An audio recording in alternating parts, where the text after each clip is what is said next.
Palestine আর ইসরায়েলের কনফ্লিক্টের মাঝে এই 3টে প্যারাগ্রাফের একটা ছোট্ট লেটার আছে, যেটা 2 নভেম্বর 1917 সালে ব্রিটেনের এক ফরেন সেক্রেটারি, যার নাম আর্থার ব্যালফোর, একজন ব্রিটিশ জুইশ কমিউনিটির হেড লর্ড রথচাইল্ডকে লিখেছিলেন। এই লেটারে যেটা লেখা ছিল সেটার থেকে জন্ম নেওয়া যুদ্ধ আগামী 100 বছর ধরে চলবে, সেটার হয়তো আন্দাজ ব্রিটিশ গভর্নমেন্টদেরও ছিল না। ইসরায়েল আর প্যালেস্টাইন, এদের মধ্যে ভুল কে আর ঠিক কে? এই দুটো দেশের মাঝে কি নিয়ে ঝগড়া, আর এই সবের মধ্যে ব্রিটিশ গভর্নমেন্টের কি রোল ছিল, এইসবই জানবো আজকের এই ভিডিওতে। দ্য বং নিউজের ভিডিওতে আপনাদের আবার স্বাগত। নমস্কার বন্ধুরা। হ্যাঁ, এই টপিকটা ওয়ার্ল্ডের সবথেকে কন্ট্রোভার্সিয়াল টপিকও বললে মন্দ হবে না। আর আমার পুরো চেষ্টা থাকবে আমি যত পারবো নিউট্রাল হয়ে শুধুমাত্র ফ্যাক্ট আর ফিগার্সের ব্যাপারেই কথা বলবো, যাতে কোনো মানুষের মনে আঘাত না লাগে। ওয়ার্ল্ড ওয়ার 1 এর আগে প্যালেস্টাইনে কোনো রকমের ঝগড়া বা কনফ্লিক্ট ছিল না। এখানে মুসলিমদের পপুলেশন বেশি ছিল, কিন্তু তাদেরই সাথে জিউস আর খ্রিস্টানদের লোকেরাও একসাথেই বসবাস করতো এই জায়গাতে। সেই সময় এই পুরো মিডল ইস্টের এরিয়াটা অটোমান এম্পায়ারের আন্ডারে ছিল। এই ম্যাপে দেখলে অটোমান এম্পায়ার শুধুমাত্র ইউরোপ নয়, নর্থ আমেরিকা আর ইনফ্যাক্ট মিডল ইস্টের অনেকটা এরিয়া জুড়ে ছড়িয়েছিল, যেটাকে বলা হতো সালতানাত এ ওসমানা। কিছু আরব লিডার্স ছিল যারা অটোমান এম্পায়ারের বিরুদ্ধে ছিল, আর তারা নিজেদেরকে অটোমান এম্পায়ার থেকে স্বাধীন করতে চেয়েছিল। আর তারা এই স্বপ্নটাকে পুরো করার জন্য অটোমান এম্পায়ারের সাথে শত্রুতা করে। তারা ব্রিটিশার্সদের সাথে লুকিয়ে হাত মিলিয়ে নেয়। ব্রিটিশার্সরা তাদেরকে কথা দিল যদি তারা অটোমান এম্পায়ারের বিরুদ্ধে ওনাদের সাহায্য করে, তাহলে সেটার বদলে তাদেরকে স্বাধীন দেশ দেয়া হবে। এমনই একটা কথা ব্রিটিশরা অন্যদিকে ইউরোপে থাকা জিউসদেরকেও দিয়েছিল। জিউস প্রথম থেকে এমন একটা ধর্ম যার কোনো ঠিকানা ছিল না, মানে তাদের নিজস্ব জিউস কান্ট্রি ছিল না। জিউসরা যেখানেই থাকতো মাইনরিটিস হয়েই বসবাস করত। ইউরোপের জিউসরা প্রথম থেকেই অনেক সমস্যার মধ্যে বসবাস করত। ইনফ্যাক্ট ওনাদেরকে খ্রিশ্চানস লোকেরা ঘৃণা বা খারাপ চোখে দেখত। আর এমন আমাদের হিস্ট্রিতে অনেক ঘটনা আছে যেখানে জিউসদেরকে মাস মার্ডারও করা হয়। কিন্তু এরকম অত্যাচার তাদের উপর কেনই বা হতো? এটার পিছনে রিলিজিয়াস কনফ্লিক্ট ছিল মেন কারণ। অনেককাল থেকে খ্রিশ্চানসরা মানত জিউসরাই ছিল মেন রিজন জিসাসের হত্যার পিছনে। এই মেন কনফ্লিক্টের জন্যই ইউরোপে খ্রিশ্চানসরা জিউসদেরকে সহ্য করতে পারত না। পুরো ওয়ার্ল্ডে ছড়ানো জিউস কমিউনিটির নেটওয়ার্ক যেমন আজকের দিনে এত স্ট্রং, তখনকার দিনেও অনেকটাই স্ট্রং ছিল। জিউসরা প্যালেস্টাইনে নিজেদের আলাদা দেশ পাওয়ার মুভমেন্টটাকে জায়নিজমের নাম দিয়েছিল। এই মুভমেন্টটা 1896 সালে থিওডোর হার্জেক নামক এক জুইস পলিটিক্যাল অ্যাক্টিভিস্ট এর দ্বারা শুরু করা হয়। তিনি একটা বুক লিখেছিলেন যার ইংলিশের ট্রান্সলেশন জিউইশ স্টেট হয়। এই বইটা তিনি লিখেছিলেন আর বলেছিলেন ইউরোপের জিউসদের যদি সাধারণ আর সুস্থ জীবনযাপন করতে হয়, তাহলে ওনাদের প্যালেস্টাইনে নিজেদের আলাদা এক দেশ বা আলাদা এক রাজত্ব তৈরি করতে হবে। শুরুতে অনেক জিউসরাই এই কনসেপ্টের এগেনস্টে ছিল। তারা বলতো অ্যান্টিসেমিটিজমের জন্য, মানে জিউসদের বিপক্ষে বা ঘৃণার জন্য নিজেদেরই দেশ কেনই বা ছাড়বে। দেখতে দেখতে এই মুভমেন্টটা একটা পলিটিক্যাল রূপে বদলে যায়। পৃথিবীর সব কোণা থেকে জিউসরা প্যালেস্টাইনের দিকে আসতে শুরু করে দেয়। ওনাদের নিজস্ব কমিউনিটির সাহায্যে ফান্ডিংও দেওয়া হতো, যাতে তারা নতুন জায়গায় বিজনেস আর ফ্যাক্টরি সেট আপ করতে পারে। ব্রিটিশ গভর্নমেন্ট জিউসদের, মানে ইউরোপিয়ান জিউসদের কথা দিয়েছিল যে তাদেরকে প্যালেস্টাইনে নিজেদের দেশ বানানোর সুযোগ করে দেবে। ফাস্ট ফরওয়ার্ড করে আমরা চলে আসি 1917-তে, যখন ওয়ার্ল্ড ওয়ার 1 শুরু হয়। আর এই ওয়ার্ল্ড ওয়ার 1-এ অটোমান এম্পায়ার বাজেভাবে হেরে গেছিল। 2 নভেম্বর 1917 সালে British foreign secretary Arthur Balfour একটি ব্রিটিশ জুইস কমিউনিটির হেড লায়নিয়ার ওয়াল্টার্স রথচাইল্ডের নামে একটা লেটার লেখেন। এই লেটারে লেখা ছিল যে ব্রিটিশ গভর্নমেন্ট সিদ্ধান্ত নেন জিউসরা প্যালেস্টাইনে এসে নিজেদের একটা আলাদা দেশ বানাবে। রথচাইল্ডকে বিশ্বাস দেওয়া হলো যে এই কাজে ব্রিটিশ গভর্নমেন্ট তাদেরকে ফুল সাপোর্ট করবে। সাথে এটাও লেখা হয় এই ডিসিশনের জন্য প্যালেস্টাইনে থাকা মুসলিমদের কোনো অসুবিধা বা ক্ষতি হবে না। বেলফোর্টের লেটার লেখার 1 মান্থ পরেই ব্রিটিশ সোলজার্স আসেন প্যালেস্টাইনে আর দখল করে শেষ করে দেয় অটোমান এম্পায়ারের 400 বছর পুরনোর এই রাজত্ব। প্রশ্ন এটা ছিল, ব্রিটিশ গভর্নমেন্ট জিউসকে আলাদা কান্ট্রির বদলে কি এমন পাওয়ার আশা করেছিল? আসলে ব্রিটিশারদের শুধু একটাই জিনিস চাওয়ার ছিল, অটোমান এম্পায়ারের যাওয়ার পর এখানে কোনো একটা এমন স্টেট তৈরি করা হোক যে ফিউচারে ব্রিটিশকে হেল্প করবে, নিজের একটা অ্যালাই বা খুব ভালো বন্ধু হয়। এই কারণে তারা জিউসদেরকে আলাদা কান্ট্রি করে দেওয়ার সুযোগ করে দেন, আর বদলে তারা জিউসদের থেকে প্রমিস নেন অ্যালাইড হয়ে থাকার। প্রথমে হতো যেই কান্ট্রি যুদ্ধে জিতে যেত তারা অপর কান্ট্রিতে ঢুকে সেই কান্ট্রির রাজত্বটা নিজের হাতে নিয়ে নিত। ওয়ার্ল্ড ওয়ার 1-এ ইংল্যান্ডের ভাগে প্যালেস্টাইন এসেছিল, আর তারা সেখানে জিউস কলোনি বানানোর অনেক চেষ্টা করে, আর পরে সেই অবজেক্টিভে তারা সাফল্যতাও পান। কিন্তু প্যালেস্টাইনের আরবরা, যারা ওখানকার আগের থেকেই বাসিন্দা, তাদের অনুযায়ী ব্রিটিশার্সরা তাদের ইন্ডিপেন্ডেন্সের জন্য এখনো জিজ্ঞেস পর্যন্তও করেনি। 1919 সালে আর্থার বেলফোর্টের একটা মেমোরেন্ডাম লেখা হয়েছিল, যেটাতে লেখা ছিল প্যালেস্টাইনে প্রথম থেকে থাকা আরব বাসিন্দাদের কোনো পারমিশন নেওয়ার দরকার নেই। প্যালেস্টাইনের আরবদের নজরে ব্রিটেনের জিউসদের জন্য বানানো আইন অনেক সাধারণ আর নর্মাল ছিল।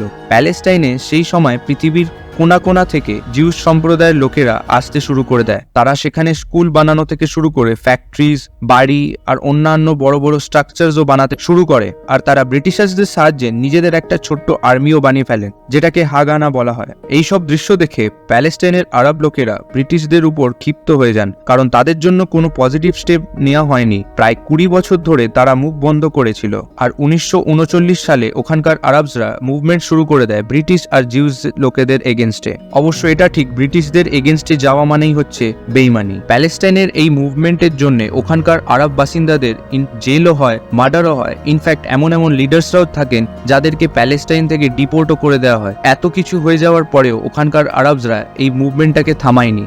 ব্রিটিশার্সরা এই ব্যাপারটাকে শোধরানোর জন্য একটা পিল কমিশন বানায়। এই কমিশনটাতে প্যালেস্টাইনের আনরেস্টের একটা সলিউশন বের করা হয়, যে প্যালেস্টাইনকে দুটো ভাগ করে দেওয়া উচিত। এই সলিউশনটাকে আরবসরা একদমই মেনে নেয়নি, কারণ তারা চাইছিল না প্যালেস্টাইন কোনোভাবেই ডিভাইড হোক, যার জন্য তারা অনেক রকমের স্ট্রাইক করে। আর এই স্ট্রাইকগুলো 1939 সাল অব্দি চলে, ব্রিটিশ গভর্নমেন্টের হোয়াইট পেপার বেরোনোর আগে অব্দি। এই হোয়াইট পেপারে ব্রিটিশ গভর্নমেন্ট আগের 20 বছরের অবস্থা ভেবে একটা পলিসি পাবলিশ করেন। এই পলিসিতে সবচেয়ে আগে পিল কমিশনকে রিজেক্ট করা হয়, যার ফলে আরবদের স্ট্রাইক বন্ধ হয়ে যায়। এটা ছাড়া প্যালেস্টাইনে আসা নতুন জিউসদের উপরেও ব্যান লাগিয়ে দেওয়া হয়। আর যেসব জিউস প্রথম থেকেই ওখানে বাস করছিল তাদেরকেও আরবদের জমি কেনা বেচা করাতে ব্যান করে দেওয়া হয়। আর এটাও ডিসাইড হয় যে আগামী 10 বছরের মধ্যে প্যালেস্টাইনকে ইন্ডিপেন্ডেন্ট স্টেট বানানো হবে, আর সেটাই জিউস সম্প্রদায়ের লোকেদেরও কান্ট্রি হবে। জিউসদের জন্য এই হোয়াইট পেপার একটা বড় বেইমানি বা আঘাতের থেকেও কম ছিল না। প্রথমবার এত বছরে জিউস আর ব্রিটিশদের মাঝে কনফ্লিক্ট দেখা যায়। তারা হোয়াইট পেপারকে ব্যাকল্যাশ করে, অ্যাকসেপ্ট করে না, আর পুরো প্যালেস্টাইন জিউস আর্মির আন্ডারে ব্রিটিশদের উপর অ্যাটাক শুরু করে দেয়, যেটাতে অনেক লোকাল প্যালেস্টাইনও মরে যায়। এই যুদ্ধ অনেক কটা মাস ধরে চলতে থাকে, কিন্তু এইসবের মাঝে এমন একটা ঘটনা ঘটলো যেটা সবার চোখ অন্যদিকে সরিয়ে দেয় আর অ্যাটেনশন নিয়ে নেয়। 1939 সালে ওয়ার্ল্ড ওয়ার 2 শুরু হয়ে যায়, যেখানে এই যুদ্ধে পৃথিবীতে প্রায় 6 কোটির মতন জীবন চলে যায়। আর এখানেই হিটলার নিজের ডেথ ক্যাম্পসে 60 লক্ষ ইউরোপিয়ান জিউসদেরকে হিংস্রভাবে মেরে ফেলে, যেটাকে দ্য হলোকস্ট বলা হয়। 1941 থেকে 1945 সালের মাঝে ইউরোপে থাকা 66% জিউসদের হিটলার মেরে ফেলেছিল। বেঁচে থাকা জিউসদের প্যালেস্টাইন যাওয়া ছাড়া আর কোনো অপশন ছিল না, কারণ একে তো তাদের জন্য হোলি প্লেস ছিল, আর অন্যদিকে সেখানে জিউস কমিউনিটির ডমিনেশনও অনেক বেশি ছিল। ইউরোপিয়ান জিউসরা ব্রিটিশ গভর্নমেন্টের ব্যানের সাথেও সেখানে ইমিগ্রেট করতে থাকে, কিন্তু প্যালেস্টাইনেরও অবস্থা কোথায় বা ঠিক ছিল। সেখানে হোয়াইট পেপারের এগেনস্টে জায়নিস্টরা ব্রিটিশদের এগেনস্টে এখনো যুদ্ধ করছে। ওয়ার্ল্ড ওয়ার 2 এর পর ব্রিটিশার্সদের অর্ধেক শক্তি হয়ে যায়, আর তাদের আর সেরকম পাওয়ারও ছিল না প্যালেস্টাইনের জায়নিস্টদের সাথে যুদ্ধ লড়ার। তাই জন্য 1947-এ তারা প্যালেস্টাইন ছাড়ার ডিসিশন নেয়, আর প্যালেস্টাইনের এই দুর্দশা ব্রিটেন ইউএন এর উপর ঠেলে দেয়, আর এই সমস্যার সমাধান ইউএন কেই বের করতে বলে। আর সেই সময় প্যালেস্টাইনের জিউসদের সংখ্যা 6,30,000, আর অন্যদিকে খ্রিস্টানসরা ছিল প্রায় 1.5 লাখের মতন, আর মুসলিম ছিল 1,18,000। এই ফিগারটা এক ইটালিয়ান জিউস ডেমোগ্রাফার সার্গিও ডেলাক দিয়েছিলেন। অনেকে মানত এই তথ্য একদমই ভুল, আর মুসলিম পপুলেশন ডাবল ছিল জিউসদের থেকে। ইউএন পার্টিশনের প্ল্যানে 55% ল্যান্ড জিউসদের দেওয়ার জন্য প্রপোজাল করা হয়। ইউএনএ এই প্রপোজালের উপর 72% ভোট পেয়ে এটা ফাইনাল হয়ে যায় যে প্যালেস্টাইনের 55% ল্যান্ড জিউসদেরই হবে। এটা অবশ্য ঠিক, এখনো পর্যন্ত ইউএন কোনো ক্ল্যারিফিকেশন দেয়নি এই পুরো পপুলেশনের ব্যাপারে। সেই সময় ইউএন এর অ্যাসেম্বলিতে আমাদের দেশ ভারতও প্রেজেন্ট ছিল, আর আমাদের দেশ এই ডিসিশনের এগেনস্টে ভোট করে। সেই সময়কার পিএম জওহরলাল নেহরু ইউএন এর ডিসিশনের এগেনস্টে অনেক আওয়াজ তোলে। ইউএন এর এই রেজলিউশনকে সবকটা আরব কান্ট্রিজরা নেগলেক্ট আর ব্যান করে দেয়, আর তখন প্যালেস্টাইনে জিউসরা আর মুসলিমসরা একে অপরের সামনাসামনি দাঁড়িয়ে পড়ে। দু তরফ থেকেই একে অপরের উপর অ্যাটাক শুরু করে দেওয়া হয়। বাট অবভিয়াসলি জিউসদের মিলিটারি পাওয়ার অনেক ভালো থাকায় আরব মুসলিমরা যুদ্ধে তাদের সাথে পেরে ওঠে না। 14 মে 1948-এ David Ben Gurion officially state of Israel বানানোর সিদ্ধান্ত নেন। সে ইসরায়েলের প্রথম প্রাইম মিনিস্টারও হয়ে ওঠেন। 1948-এ সব নেবারিং আরব কান্ট্রিজ একসাথে মিলে ইসরায়েলের উপর আক্রমণ করার সিদ্ধান্ত নেয়। এটা প্রথম আরব ইসরায়েল ওয়ার ছিল, যেখানে 5টা আরব কান্ট্রিজ একটা ছোট্ট দেশ ইসরায়েলের উপর অ্যাটাক করে দেয়। আর এই দেশটা তৈরি হয়ে মাত্র কয়েক মাসই হয়েছিল, কিন্তু তখন ইসরায়েলের কাছে ওয়েস্টার্ন কান্ট্রিজদের সাপোর্ট ছিল, যেমন America, Britain, Canada, France etcetera. আর তাদের সাপোর্টের দ্বারা ইসরায়েলের মিলিটারি অনেক স্ট্রং ছিল। তাই জন্যই একটা ইসরায়েল 5টা বড় আরব দেশগুলোকে হারিয়ে দেয়। যুদ্ধ শেষ হওয়ার পর ইউএন যেই সব এরিয়া প্যালেস্টাইনিয়ানসদের জন্য বেঁচেছিল সেইগুলোকেও ইসরায়েল দখল করে নেয়। ওয়েস্ট ব্যাংক জর্ডানের আন্ডারে চলে যায় আর গাজা স্ট্রিপ ইজিপ্টের কন্ট্রোলে। 1967-এ আবার নতুন করে এক যুদ্ধের মুখ দেখা যায়, যেখানে ইসরায়েল শুধুমাত্র ওয়েস্ট ব্যাংক আর গাজা স্ট্রিপ নয়, পুরো ইজিপ্টের নর্দার্ন পেনিনসুলাতেও দখল করে বসে। এই সবের মাঝে প্যালেস্টাইনিয়ান লোকেরা নিজেদের এক আলাদা দেশ বানাতে চাইছিল। এই স্বপ্নটার জন্য তারা এক অর্গানাইজেশন ফর্ম করে, যার নাম পড়ে PLO, মানে প্যালেস্টাইন লিবারেশন অর্গানাইজেশন। শুরুতেই তারা অস্ত্র তুলে ফোর্সফুলি নিজেদের এক আলাদা দেশ তৈরি করতে চেয়েছিল। নিজেদের স্বপ্নের সাকসেসের জন্য PLO অনেক দুষ্কর্ম করে, যেমন প্লেন হাইজ্যাক করা থেকে শুরু করে কিডন্যাপিং, মার্ডারিং এটসেট্রা। আর এত কিছু দুষ্কর্মের জন্যই আমেরিকা আর ইসরায়েলের অনুযায়ী PLO কে টেররিস্ট অর্গানাইজেশনের ট্যাগ দিয়ে দেওয়া হয়। 1974-এ PLO কে ইউএন অফিসিয়ালি রিকগনাইজ করে নেয় যে এই অর্গানাইজেশনটা প্যালেস্টাইন লোকেদের রিপ্রেজেন্টেটিভস। তারপরে সাল 1979-এ ইসরায়েল আর ইজিপ্টের মধ্যে পিস টক হয়, আর এই পিস টকে ইজিপ্ট প্রথম আরব কান্ট্রি হয় যারা ইসরায়েলকে অফিসিয়ালি কান্ট্রি হিসাবে রিকগনাইজ করে। এর বদলে ইসরায়েল ইজিপ্টের পিনাই পেনিনসুলা ফেরত দিয়ে দেয়, কিন্তু তার 2 বছর পরেই ইজিপ্টের PM কে এক্সট্রিমিস্টদের গ্রুপ মেরে ফেলে, কারণ ছিল ইসরায়েলের সাথে বন্ধুত্ব। এত বছর ধরে ওয়েস্ট ব্যাংকের অকুপেশনের জন্য ইসরায়েলে অনেক জিউস নিজেদের ঘর বাড়ি বানাতে শুরু করে দেয়, কিন্তু ইন্টারন্যাশনাল কমিউনিটি এই বিষয়ে ইসরায়েলিদের উপর ক্ষিপ্ত হয়ে যান, কারণ এটা 1947-এর ইউএন-এর পার্টিশন প্ল্যানের এগেনস্টে ছিল। ওয়েস্ট ব্যাংকের এরিয়া আসলে প্যালেস্টাইনদের জন্যই বানানো, কিন্তু সেই এরিয়াতে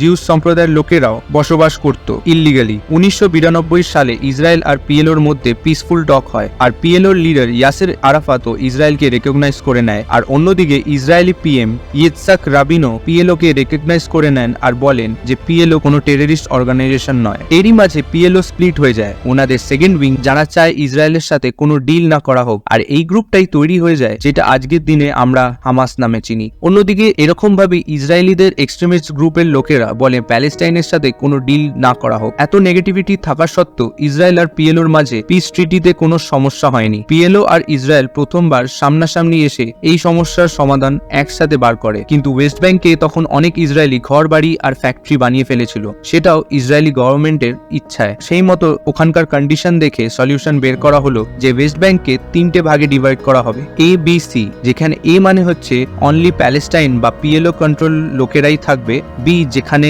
বোথ মানে প্যালেস্টাইনের লোকেরা আর ইসরায়েলের লোকেরাও থাকবে, আর C যেখানে ইসরায়েলি কন্ট্রোল থাকবে ফুললি। মানে 1947-এর বানানো ইউএন-এর পার্টিশন প্ল্যান দূর দূর পর্যন্ত কোথাও দেখা যাচ্ছিল না। তো আবার 1995 সালে এমন একটা ঘটনা ঘটে গেল যেটা পিস ট্রিটির সর্বনাশ করে ফেলে। এক্সট্রিমিস্ট গ্রুপ ইসরায়েলি PM কে মার্ডার করে দেয়, যারা এক ফোঁটাও চাইতো না ওয়েস্ট ব্যাংকের আশেপাশে কোনো প্যালেস্টাইনরা বাস করুক। 1996-এ প্যালেস্টাইনে প্রথম ভোট হয়, আর প্যালেস্টাইনে প্রথম গভর্নমেন্টও ফর্ম করা হয়। তো এই ভোটিং এ হামাসরা বয়কট করে দেন। শুধুমাত্র বয়কটই নয়, তারা ইসরায়েল জুড়ে অনেক সুইসাইড বোম্বিং, কিডন্যাপ আর মার্ডারও করতে শুরু করে দেয়, যেটাতে আবার নতুন করে ইসরায়েল আর প্যালেস্টাইনের লোকেদের মধ্যে আবার ঝামেলা শুরু হয়ে যায়। এই ঘটনার পরে এই দুটো দেশের মধ্যে ক্ল্যাশেস চলতেই থাকে, আর এটার থেকে বাঁচার জন্য ইসরায়েল ওয়েস্ট ব্যাংকে নিজেদের সেটেলমেন্টসের আশেপাশে বড় কংক্রিটের ওয়াল বানায়, যার ফলে প্যালেস্টাইনদের থাকাটাও আরো মুশকিল হয়ে যায়। 2006-তে আবার প্যালেস্টাইনের ইলেকশন হয়, আর এইবার হামাস ইলেকশন জেতে। এটার জন্য PLOর পার্টি ফাতে আর হামাসের মধ্যে সিভিল ওয়ার শুরু হয়ে যায়, আর প্যালেস্টাইন দুটো টুকরোতে পলিটিক্যালি ডিভাইড হয়ে যায়, যেখানে গাজা স্ট্রিপে হামাসের অকুপেশন আছে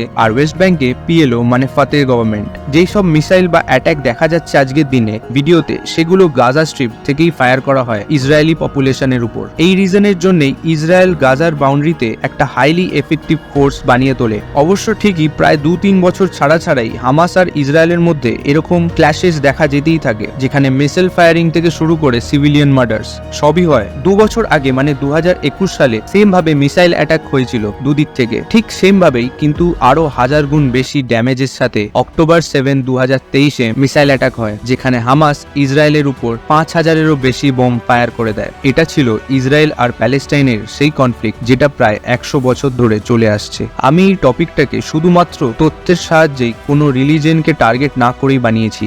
আপনাদের এই টপিকটার ব্যাপারে কি মনে হয় এবং ভুলটা তাহলে কার, সেটা যদি ঠিক করতে পারেন তাহলে কমেন্টে অবশ্যই নিজের মতামত জানাবেন। ভিডিওটা ভালো লাগলে অবশ্যই লাইক আর সাবস্ক্রাইব করবেন। দেখা হবে নেক্সট ভিডিওতে।